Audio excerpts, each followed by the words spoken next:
গত কয়েকদিন ধরে গোটা বিশ্বের অর্থনৈতিক এবং তার পাশাপাশি ভৌগোলিক পরিস্থিতির মধ্যে একটা দোলাচল লক্ষ্য করা যাচ্ছে।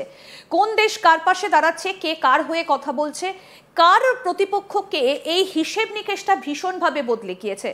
এবং ডোনাল্ড ট্রাম্প তিনি যেন কোথাও এই সমস্ত কিছুকে আঁচ করে বা কিছু নতুন সমীকরণ বুঝতে পেরে তিনি নানা জিনিসপত্র টুইটও করছেন, কিন্তু তার সেই বক্তব্যের মধ্যে এবার অনেক কিছু ফুটে উঠছে। এটা কি আশঙ্কা নাকি ভয়? আগামী 5 বছর পর গোটা বিশ্বের পরিস্থিতি কোন দিকে যাবে সেটা বোধহয় আঁচ করতে পেরেছেন ডোনাল্ড ট্রাম্প। তাই ইউএন জেনারেল অ্যাসেম্বলিতে তিনি বেশ কয়েকটা বক্তব্য সামনে রেখেছেন, যেগুলোকে শুনলে খুব স্পষ্টভাবে বোঝা যাচ্ছে তিনি এবার কি চাইছেন। দীর্ঘদিন ধরে তিনি ট্যারিফ বাড়িয়ে চলেছেন ভারতের ওপর, কথা আমরা সবাই জানি, কারণ ভারত রাশিয়া থেকে তেল কেনে এবং সেটা নাকি পরোক্ষে রাশিয়াকে ইউক্রেনের সঙ্গে যুদ্ধ চালিয়ে যেতে সাহায্য করে। কিন্তু সত্যিই কি তাই? আসল বক্তব্যটা কি সত্যিই তাই? এইরকম নানা বক্তব্য উঠে আসছে এবং ডোনাল্ড ট্রাম্পের বেশ কিছু বক্তব্য ইতিমধ্যেই সামনে আসছে। আমরা সেগুলো নিয়ে আজকে আলোচনা করব যে কেন গোটা বিশ্বের অভিমুখ এবার বদলে যাচ্ছে, কেন সেটা ভারতমুখী। আমরা এই সমস্ত বিষয়গুলো নিয়ে আলোচনা করব। যিনি আমাদের সঙ্গে আজকে স্টুডিওতে রয়েছেন আন্তর্জাতিক সম্পর্ক বিশেষজ্ঞ শুভাশিস ব্যানার্জি, আপনাকে স্বাগত জানাই আজ তাক বাংলায়। যে প্রশ্নটা ভীষণভাবে উঠে আসছে, ডোনাল্ড ট্রাম্প ইউএন জেনারেল অ্যাসেম্বলিতে যাবেন, বক্তব্য রাখবেন, এটা নিয়ে আমরা আলোচনা করেছি এবং তিনি সেখানে দাঁড়িয়ে যে কথাগুলো বলছেন, তিনি একই সঙ্গে ইউক্রেন রাশিয়া যুদ্ধের প্রসঙ্গ টেনে এনেছেন, ইউরোপীয় ইউনিয়ন এবং ন্যাটোর এই যে যুদ্ধের বিষয়ে তাদেরকে জড়িয়েও তার নানা বক্তব্য সামনে এসেছে। ডোনাল্ড ট্রাম্প কি কিছুটা দিশেহারা হয়ে গিয়েছেন এবার পুরোপুরিভাবে? দেখুন, একটা ডোনাল্ড ট্রাম্পের মধ্যে না একটা ওই বাই ডাইরেকশনাল এক্সিস্টেন্স, যেটাকে আমরা বলি, খুব সহজ ভাষায় বলতে গেলে আমরা আগেকার দিনের গল্প গাছায় পড়তাম না, সে বুড়ি পিসিমার গল্প, যে বাবার দিকে যাবে না মায়ের দিকে যাবে, নাকি বাবা মায়ের মধ্যে ঝগড়াটা বাঁধিয়ে রাখলে সে সংসারে এক্সিস্টেন্সিয়াল ক্রাইসিসটা তার কমে যায়, সেটা বোঝাটা খুব প্রয়োজনীয়। মানে তার কিন্তু বেসিক্যালি সারা বছরে কাজ হচ্ছে কিছু আচার বানানো। এবার সে একবার মাকে বলবে আচার বাবাকে যদি রোজ খাবার সাথে খাওয়ানো হয় তাহলে শরীরটা ভালো থাকবে, আবার বাবাকে বলবে এই আচারগুলো যদি খারাপ খেতে হয় তাহলে কিন্তু তোর বউ বানিয়েছে, আর যদি ভালো খেতে হয় সেটা তো আমি বানাই। এবার পয়েন্টটা হচ্ছে গোটা ওয়ার্ল্ডে যে অর্ডারটা চেঞ্জ হচ্ছে সেখানে কিন্তু উনি বারবার করে একটা পলিটিক্যাল ন্যারেটিভ দিচ্ছে, I am peace loving, I am peace loving, I am peace loving. অথচ যদি কেউ কোনো ইন্টারফারেন্স থেকে দূরে থাকছে, মানে ঝামেলা থেকে দূরে থাকছে, সেই লোকটাকে বারবার করে প্রভোক করছে যে আপনি ঝামেলায় ইন্ডালজ করছেন না কেন। তার কারণটা হলো এই যে পঞ্চব্যঞ্জন রান্নাটা পিসিমার একটা স্বভাবে দাঁড়িয়ে গেছে।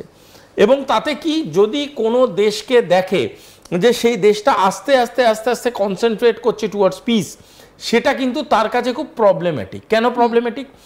আদপেও আমেরিকার আসল ব্যবসা যে অর্থের, আজকে একটা ছোট্ট শিশুও পৃথিবীর জেনে গেছে, একদম জানে আমেরিকার আসল ব্যবসা কিসের, কেন ডোনাল্ড ট্রাম্পের আজকে এত যুদ্ধের জিগির, সেটা সবাই জানে। আমরা আসবো আলোচনা। এবং এই ইউএন অ্যাসেম্বলিতে কথা বলার পর ডোনাল্ড ট্রাম্পের একটা টুইট এবং একটা বক্তব্য এই মুহূর্তে সামনে এসেছে এবং যেটা ভাইরাল, গোটা বিশ্বের আর বুঝতে বাকি নেই বা অসুবিধে নেই যে তিনি কি চাইছেন। আমরা একটু শোনাই ডোনাল্ড ট্রাম্প কি বলেছেন, তার কি বক্তব্য আমরা শুনি, তারপর তার সেই বক্তব্যগুলো নিয়ে আলোচনা করব। আসুন শুনি।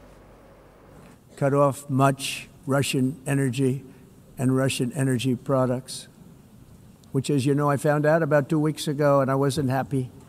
Think of it. They're funding the war against themselves. Who the hell ever heard of that one? In the event that Russia is not ready to make a deal to end the war, then the United States is fully prepared to impose a very strong round of powerful tariffs, which would stop the bloodshed, I believe, very quickly. But for those tariffs to be effective, European nations, all of you are gathered here right now, would have to join us in adopting the exact same measures. I mean, you're much closer to this. We have an ocean in between. You're right there. And Europe has to step it up. They can't be doing what they're doing. They're buying oil and gas from Russia while they're fighting Russia. It's embarrassing to them, and it was very embarrassing to them when I found out about it, I can tell you that. They have to immediately cease all energy purchases from Russia. Otherwise, we're all wasting a lot of time. So I'm ready to discuss this. We're going to discuss it today with the European nations, all gathered here. I'm sure they're thrilled to hear me speak about it, but that's the way it is. I like to speak my mind and speak the truth.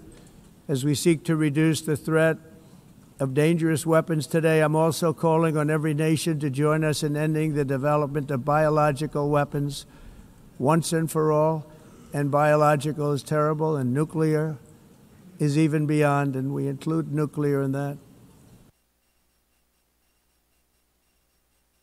একদম স্পষ্ট যে উদ্বেগটা কোথায় Donald ট্রাম্পের, একদম স্পষ্ট। মানে Donald Trump এই মুহূর্তে রাশিয়া, ইন্ডিয়া এবং সঙ্গে চায়না ছাড়া বোধহয় আর কিছু দেখতে পাচ্ছেন না। অ্যাবসলিউট হাস্যকর দুটো কথা বললেন। প্রথম কথাটা হচ্ছে একটা সাইকেল বুঝতে হবে, ঠিক আছে? সাইকেলটা হলো এরকম যে আমি তর্কের খাতিরে ধরে নিলাম ভারতের পার্সপেক্টিভ। ভারত রাশিয়ার থেকে অয়েল কিনছে। আচ্ছা, ভারতের থেকে কারা কারা এই অয়েল কিনে তাদের সেই দেশগুলোর নাম নিয়ে যদি আমরা পর্যবেক্ষণ করি, তার মধ্যে একটা দেশের নাম বেরোয় ইউক্রেন। ইউক্রেন ভারতের থেকেও অয়েলের একটা কন্টেন্ট কেনে। তার মানে হলো যে ইউক্রেন টাকা দিচ্ছে ভারতকে, ভারত সেই টাকা দিয়ে রাশিয়ার থেকে অয়েল কিনছে, রাশিয়া সেই টাকা দিয়ে অস্ত্র কিনে ইউক্রেনকে মারছে। অর্থাৎ ইউক্রেন নিজের দেশের উপরে যে অ্যাটাকটা হচ্ছে সেটা নিজেই স্পন্সর করছে। সাইকেলটা তো তাই দাঁড়ায় ট্রাম্পের কথা অনুযায়ী। আচ্ছা, প্রথম কথা হচ্ছে এনার্জি পারচেস আর এনার্জি ডিস্ট্রিবিউশনটা হচ্ছে ইউটিলিটি ফ্যাক্টরের উপরে। এর সাথে যুদ্ধের কোনো 1-to-1 ম্যাপিং করানো যায় না।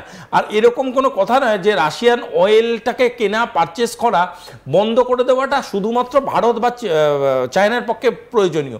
তার থেকেও হাস্যকর আরেকটা জিনিস। আচ্ছা, ধরুন আমি রাশিয়ার থেকে অয়েল কেনা বন্ধ করে দিলাম অ্যাজ এ নেশন, তাহলে কি যুদ্ধটা বন্ধ হয়ে যাবে? No, what is the alternate source of oil? USA. তাহলে পরিষ্কার বলুক না, দাদা আমার দোকান থেকে মাল কিনুন, আপনি অন্য দোকান থেকে কিনছেন বলে আমি আমার ইনফ্লেশনটাকে আটকাতে পারছি না। আরে নিজের দেশ তোমার ইনফ্লেশনে আছে, তার জন্য লোকের বাড়িতে যুদ্ধ নিয়ে কেন কমপ্লেন করছো? তোমার বাড়ির লোক খেতে পায় না বিকজ তোমার রোজগারের রাস্তা বন্ধ হচ্ছে আস্তে আস্তে। তোমার বাড়িতে যে অবস্থা দাঁড়িয়েছে, ধরো তুমি খুব ল্যাভিশলি লাইফ কাটিয়েছো, ঠিক আছে? সেই লাভিশলি লাইফ কাটিয়ে তোমার কাছে আর জমানো টাকা পয়সা নেই। তুমি কি দোষ দিচ্ছ? ওই অমুক বাড়ির চ্যাটার্জি বাড়ির লোকটার থেকে সবাই মাছ কিনছে, ওই অমুক মুখার্জি বাড়ির লোকটা থেকে সবাই মুদির জিনিস কিনছে, তার জন্য আমার অর্থনৈতিক অবস্থা খারাপ হয়ে যাচ্ছে, তার জন্য এই ঝামেলা। হু আর ইউ? তুমি তোমার ইনফ্লেশন নিয়ে ভাবো না ভাই। তোমার ইনফ্লেশনটাকে নিয়ে লোকে বুঝতে পেরে যাচ্ছে বলেই কি তুমি এই ন্যারেটিভসটা স্টার্ট করার চেষ্টা করছো যে রাশিয়ান অয়েল? আচ্ছা, রাশিয়ান অয়েলে আরেকটা মজার ব্যাপার আছে। রাশিয়ান অয়েল থেকে যারা যারা অয়েলগুলো কিনছে তাদের মধ্যে একটা বড় সংখ্যক, যেই জন্য ইউরোপকেও অ্যাড্রেস করেছে, তাদের মধ্যে একটা বড় সংখ্যক লোক তারা কিন্তু ইউএসএরও অ্যালাই। তাহলে ইউএসএ কেন তাদের সাথে অ্যালাইনমেন্ট ভেঙে দিচ্ছে না? ঠিক, কিন্তু এই ইউরোপীয় ইউনিয়নকে এইভাবে এগিয়ে দেবার কারণ কি? কারণ ইউরোপীয় ইউনিয়নের তরফ থেকে স্পষ্ট বলা হয়েছে যে আমরা ভারতের সঙ্গে অনেক বিষয় নিয়ে বাণিজ্য করি, আমরা ট্যারিফ বাড়াবো না। কিন্তু তারপরেও ডোনাল্ড ট্রাম্প কেন ইউরোপীয় ইউনিয়নকে বারবার করে এগিয়ে দিচ্ছে?